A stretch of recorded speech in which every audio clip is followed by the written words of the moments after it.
Mari kita berdiri, kita akan pujikan sukacita, sungai sukacita.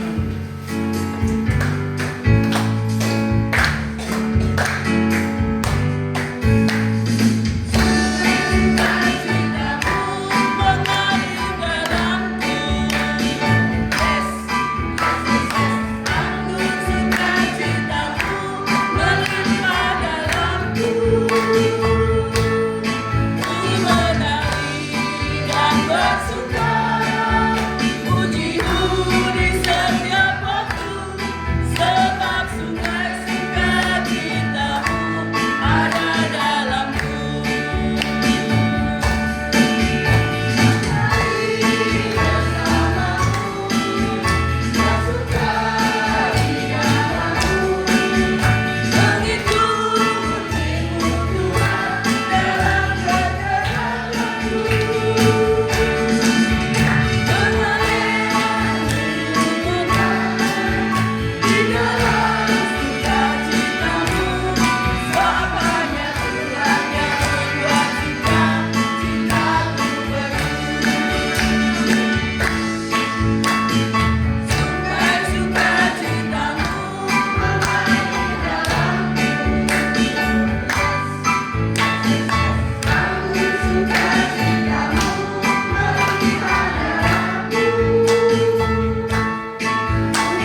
ucapan syukur kami Tuhan. Kau menyertai perjalanan hidup kami pada saat ini. Ialah pujian yang kami naikkan menjadi persembahan kami yang harum, wujud kasih kami kepada-Mu ya Tuhan. Dan saat ini kami rindu kebenaran firman-Mu akan membebat hati kami, memulihkan hidup kami dan hubungan kami dengan Engkau. Kiranya Tuhan bukakan hati kami, bimbing kami sehingga kebenaran firman-Mu selalu menjadi dasar dalam hidup kami. Dalam nama-Mu Tuhan Yesus kami siap untuk belajar firman-Mu. Amin. Shalom dan saudara terkasih dalam Tuhan. Kita akan bersama membuka dalam Injil Markus pasal yang ke-12 ayat yang ke-28 sampai yang ke-34. Markus pasal yang ke-12 ayat 28 sampai yang ke-34. Kita membaca silih berganti. Hukum yang terutama. Lalu seorang ahli Taurat yang mendengar Yesus dan orang-orang Saduki bersoal jawab dan tahu bahwa Yesus memberi jawab yang tepat kepada orang-orang itu, datang kepadanya dan bertanya, hukum manakah yang paling utama?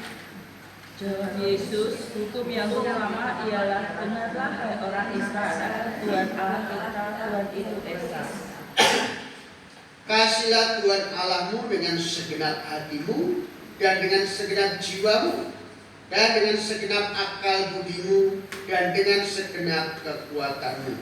Dan hukum yang kedua ialah, kasihlah sesama manusia seperti dirimu sendiri. Tidak ada hukum yang lebih utama daripada kedua hukum itu. Lalu kata ahli Taurat itu kepada Yesus, tepat sekali, benar katamu itu, bahwa dia Esa dan bahwa tidak ada yang lain kecuali dia. Memang mengasihi dia dengan segenap hati dan dengan segenap pengertian dan dengan segenap kekuatan dan juga mengasihi sama manusia seperti diri sendiri adalah jauh lebih utama daripada sebuah korban bakaran dan korban sembelihan. Yesus melihat bagaimana bijaksananya jawab orang itu dan ia berkata kepadanya, engkau tidak jauh dari kerajaan Allah. Dan seorang pun tidak berani lagi menanyakan sesuatu kepada Yesus.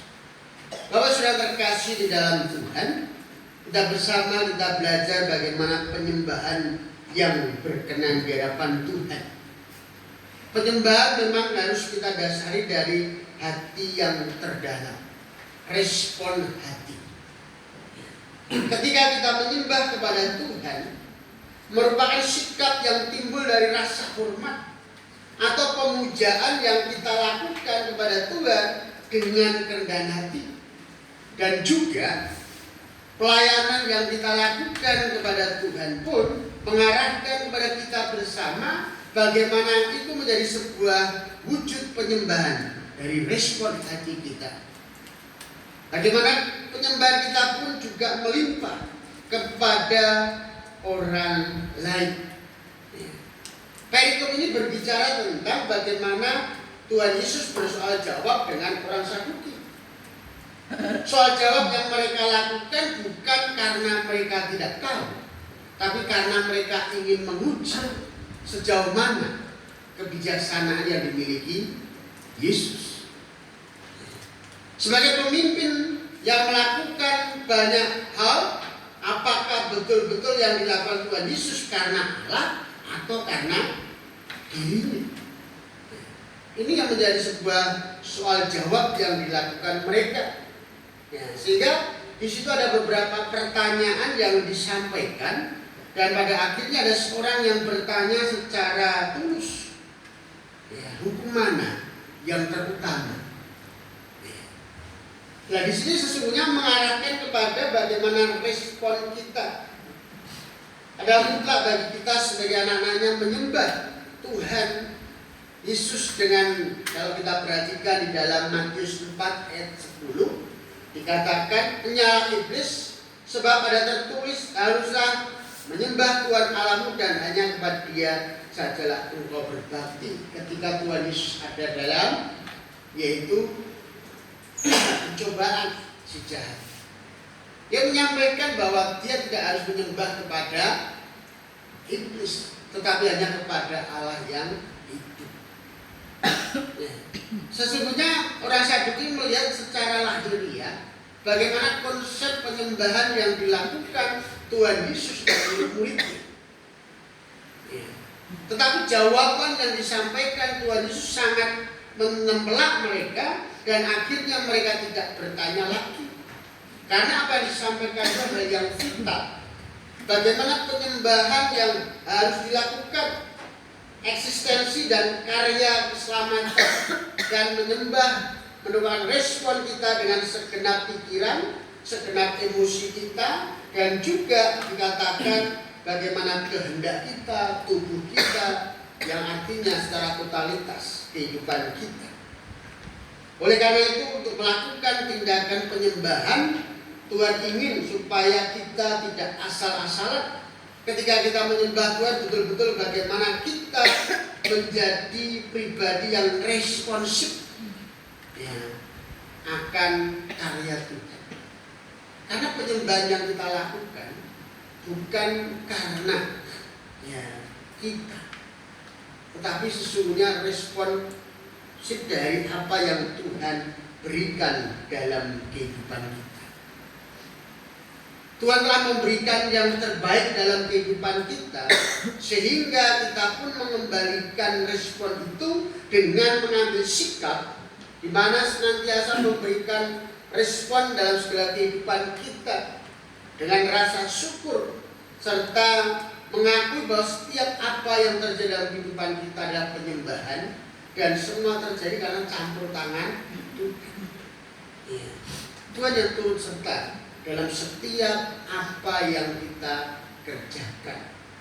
Tuhan menginginkan bahwa penyembahan kita sama seperti hukum terutama dan hukum kedua, di mana bagaimana Tuhan menyatakan, dengarlah hai orang Israel, Tuhan Allah kita, Tuhan itu Esa.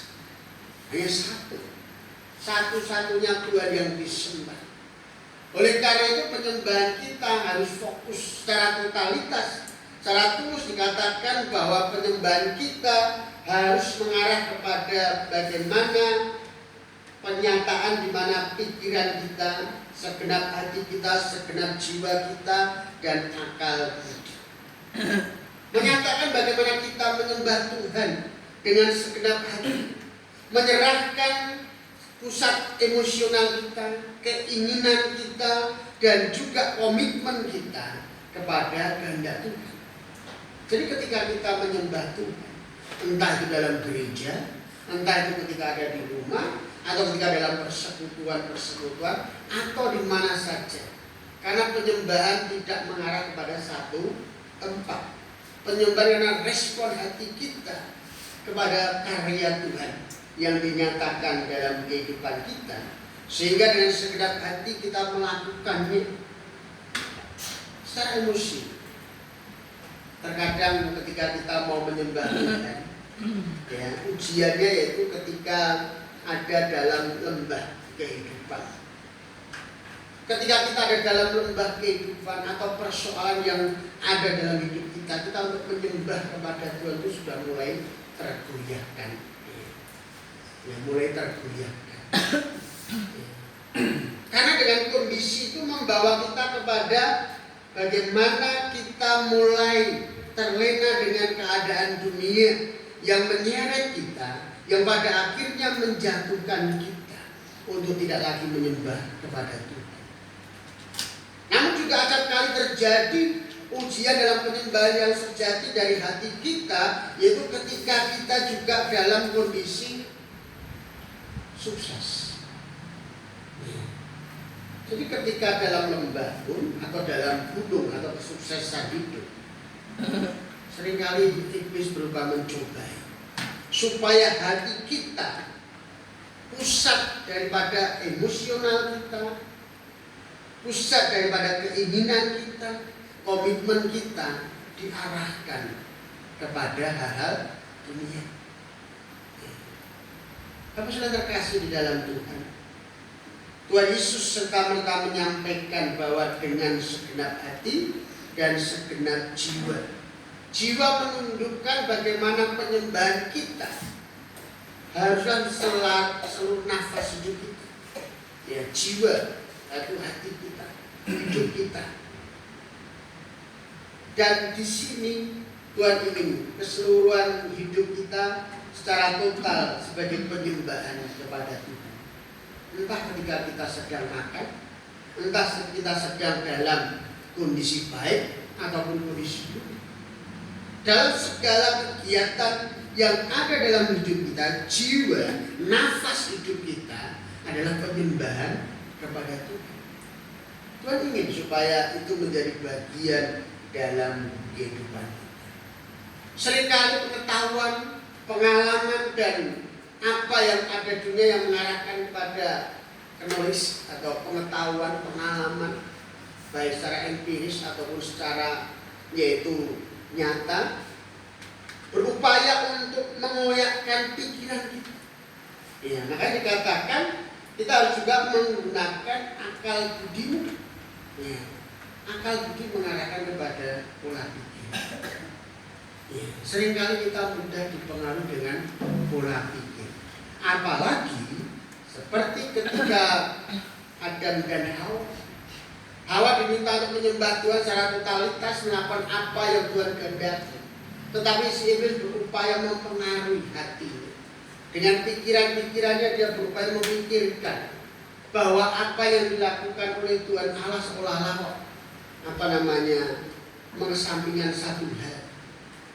Iblis berupaya menambahkan pemikiran-pemikiran itu sehingga membuat dosa.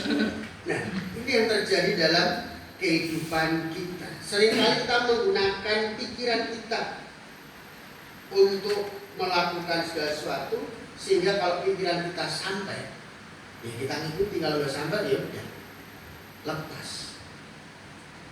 Memang pikiran mempengaruhi juga sikap hati dan jiwa kita. Nah, pikiran inilah yang seringkali mudah tergoyahkan. Ya. Karena kita berpikir kamu harus ke gereja jam sekian, wah jam 6 angkatnya gereja. Ya, jam 6, ya apalagi ini tadi sempat mau hujan, seger itu turun, ya seger. Ada pengaruh pemikiran, tidak usah hari ini tidak apa-apa. Minggu besok masih ada hari Minggu. Ya. Minggu besok masih ada ibadah lagi, tidak harus hari ini. Nah, Tuhan tahu kondisiku, Tuhan tahu ya. Seringkali itu pemikiran-pemikiran itu mempengaruhi kehidupan kita, sehingga penyembahan kita hanyalah sebatas pikiran kita itu nyampe. Nah, inilah yang dipakai oleh sejarah. Terlebih lagi dikatakan dengan segenap kekuatan fisik. Anak fisiknya sudah lemah, aku ya rotok-rotok, ya rasa ini. Tapi saya juga sama, tak gue ya. Ya karena tadi pagi kemarin hari Sabtu setelah lihat lomba sepatu roda, ya pulang hujan terus, ya hujanan. Pada akhirnya minum obat, enak tadi pagi, enak luar biasa. Ya karena saya berupaya. Ya jadi saya nggak tidur, nggak bisa tidur memang ya, minum obat. Pikirnya minum obatnya bisa tidur, karena nggak bisa tidur. Ya, minum obat vitamin yang harusnya itu sehari 1 kali, semalam tak minum 3 kali. Ya, tujuannya supaya dan panas. Besok pagi karena pelayanan di gereja lain. Ya, saya di gereja Puri Eklesia. Sudah berangkat dengan stamina luar biasa. Sehat, ya, puji Tuhan. Sampai di sana ada. Ya, pikiran saya mulai bermain. Ono AC. Ya kalau dengan AC itu saya kan mesti harus super hati-hati. Aduh, kenapa tadi tidak bawa masker kan? Jadi apa itu di sana AC ya. Tapi padahal puji Tuhan AC-nya dimatikan. Pas dekat saya itu AC-nya dimatikan. Ternyata di altar AC-nya malah gede banget. Waduh, masjid ya enak, rasanya enak ya. Setelah selesai ibadah nggak ada masalah, keluar dari tempat ibadah itu pulang pas panasnya luar biasa, sampai di rumah belum sampai masuk sudah di sini sudah tepar di kursi itu sudah nggak kuat. Ya, panggil istriku, loh motornya tidak ada sih, ngomongnya Erwin apa istriku ya, ternyata yang pergi istri. Ya, saya ke atas, Pin, tolong Pin, sekarang lupa aku ya loro, ya dia capek tidak, ya wis lah, tak tidur. Ya. Ya, kembali lagi bahwa kadang kondisi tubuh, kekuatan fisik kita itu mempengaruhi kita dalam menyembah Tuhan. Ya. Kadang kita ya udahlah, aku baca Alkitab karena kondisi tubuhnya yang tidak prima, ya baca. Mburi berdiwoto tadi kelingan murah. Iya, yang dibaca apalagi sampai merenungkan, ingat apa yang dibaca tadi aja mungkin sudah lupa. Ya, karena memang kondisi tubuh kita berupaya mempengaruhi eksistensi kita dalam menyembah Tuhan. Oleh karena itu penyembahan yang sejati melibatkan totalitas hidup kita. Emosi kita, kehendak kita, pikiran kita, fisik kita untuk memuliakan Tuhan. Makanya bagaimana kita membawa hidup kita supaya kita berkenan di hadapan Tuhan. Membawa hidup kita. Ujian-ujian terus ada dalam setiap penyembahan kita. Dan kita perhatikan di dalam ayat yang ke-31. Dan hukum yang kedua yang kasihlah sesama manusia seperti dirimu sendiri. Tidak hukum lain yang lebih utama daripada kedua hukum ini. Penyembahan yang dilakukan secara totalitas maka akan membuahkan dampak dalam kehidupan kita. Ya, jadi penyembahan kita pun juga berdampak pada mengasihi sesama kita. Tuhan menginginkan bahwa respon hati kita ketika menyembah memang itu kepentingan pribadi, supaya kita dekat dengan Tuhan, merasakan hadirat Tuhan, menikmati karya Tuhan. Tetapi yang Tuhan inginkan bagaimana berkat-berkat itu harus juga berdampak kepada yang lain. Sehingga kehidupan kita selama di dunia ini bagaimana kita melakukan penyembahan yang harmonis antara penyembahan secara vertikal yaitu kepada Tuhan ataupun secara horizontal kepada sesama. Bagaimana kita menolong sesama bentuk penyembahan kita juga. Bagaimana kita memikirkan sesama baru memikirkan. Ya kalau saya sebutnya itu diniati wis untuk berkat. Walaupun tidak dilakukan.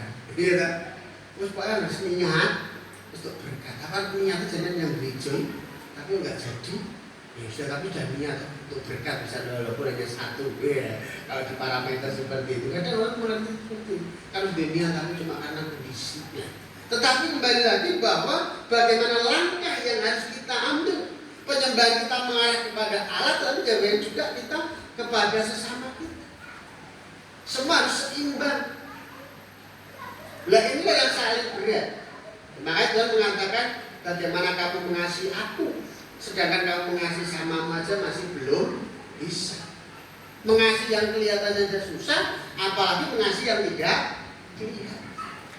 Nah, penyembahan kita merupakan respon yang harus kita bangun. Bagaimana kita menyembah Tuhan dengan segenap hati kita. Sehingga langkah praktis yang harus kita ambil ketika kita menghadapi situasi yang ada ini supaya penyembahan kita itu berkenan di hadapan Tuhan, yaitu bagaimana kita bereskan diri kita. Kita berupaya untuk introspeksi diri. Bagaimana sikap kita ketika kita menyembah Tuhan. Bagaimana sikap kita ketika kita membawa hadirat Tuhan dalam kehidupan kita. Apakah hanya sebatas kita melakukan peribadatan atau betul-betul membawa dampak. Sehingga di situ kita perhatikan bersama bagaimana Tuhan Yesus memberikan jawaban yang luar biasa. Lalu ahli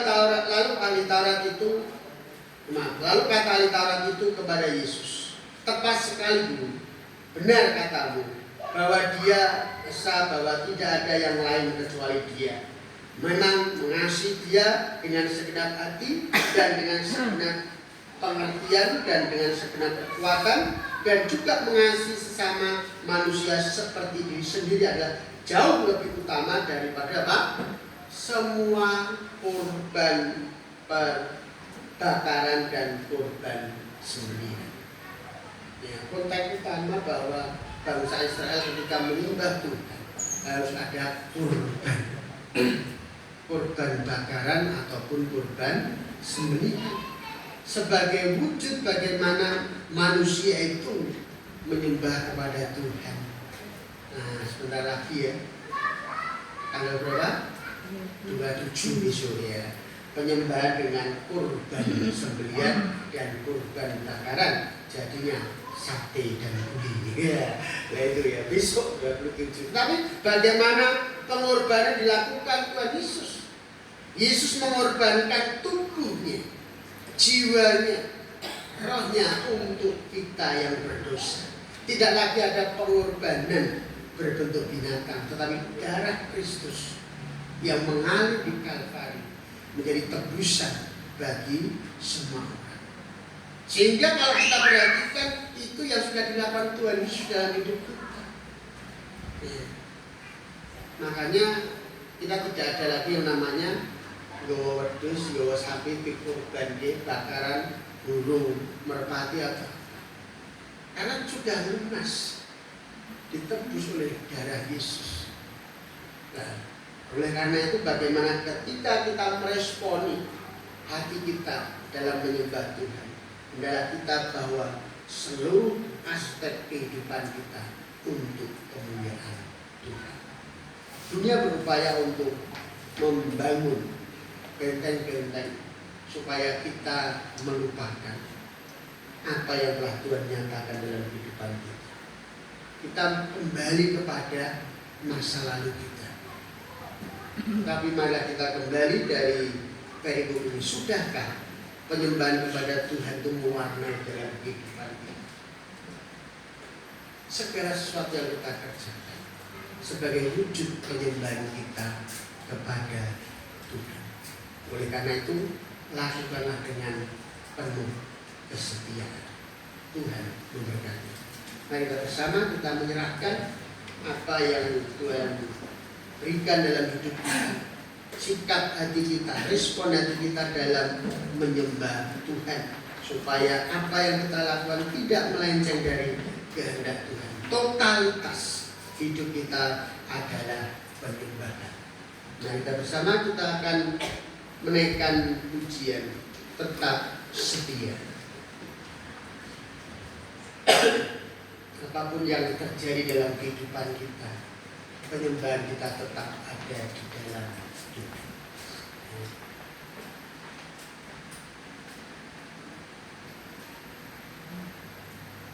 Kita bersama menaikkan pujian selidiki aku, lihat hatiku.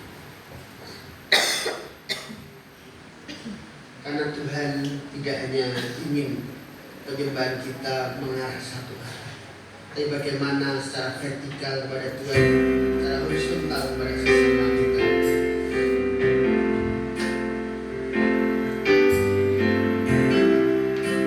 Kita minta Tuhan untuk menyelidiki hati kita, supaya kita sungguh-sungguh lihat hatiku, mataku sungguh mengasihimu Yesus, mataku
meresponi akan kasih Tuhan dalam kehidupan kita dan memberikan persembahan maupun perpuluhan kita kepada Tuhan karena berkat-berkatnya. Kita naikkan pujian, mari kumpulkan. Kak Glory akan menolong dalam persembahan.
Bersama kita akan mengibadah kita dan untuk sampaikan datang kepada Tuhan, dan setelah itu kita menaikkan pujian terima kasih Yesus.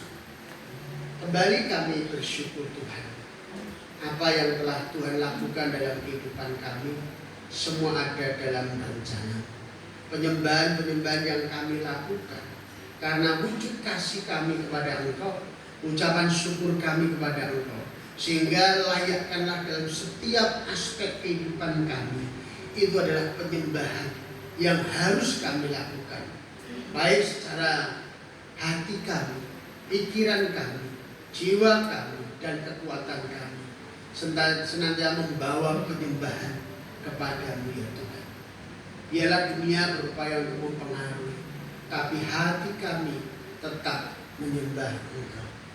Layakkan ya Tuhan untuk setiap anak-anak-Mu yang hadir pada malam ini.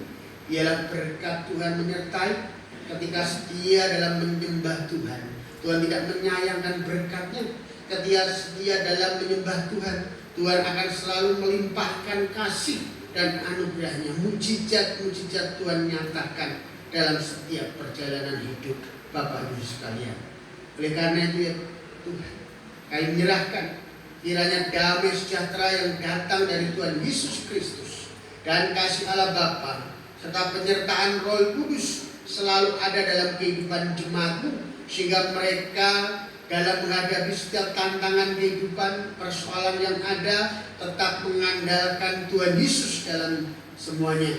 Dan kiranya hati mereka tetap teguh, setia kepada Tuhan, dan semua yang ada dalam kehidupannya tetap mengarah kepada-Mu ya Tuhan.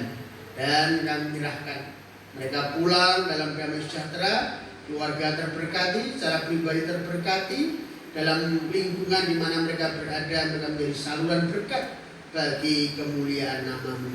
Di dalam nama Tuhan Yesus, Tuhan selalu memberkati sekarang sampai selama-lamanya. Terima kasih Yesus.